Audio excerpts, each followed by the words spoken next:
Started my Saturday pasture walk with these beautiful wild violets. Then I worked my way up and was looking at some birds. And this heifer here looked at me. She couldn't figure out what this guy was doing with his binoculars and camera. But I had to stop and then come back in the evening.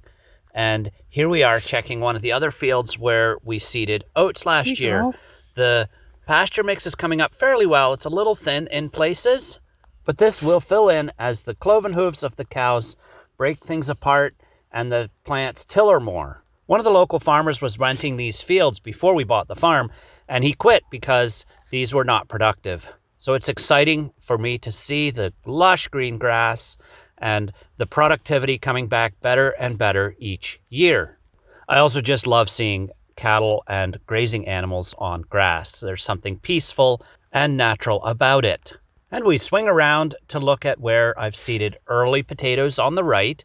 They're covered with the white row cover, and our regular seasoned potatoes in these other blocks. We've been building the soil with livestock rotation, chickens, a number of things over the years, and I'm excited to see how the potatoes do this year.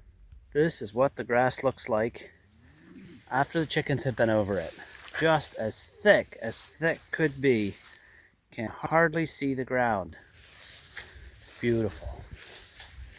Then it's off up the hill to check a alfalfa clover grass mix that we seeded last spring. This is my first full year of this, and I'm really happy to see how it's coming. I'm not familiar with alfalfa, and I'm excited to see how good a feed it will make and how well it regrows. We grew vegetables in this field for a few years, but it was too steep and too much erosion.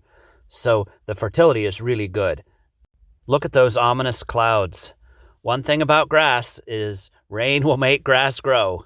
So the vegetables might not do so well, but the grass loves it. And as I was walking up and checking pastures, I heard a banging in the woods and found this fella.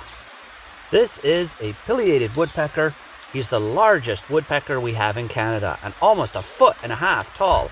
He's a big fellow and working very hard.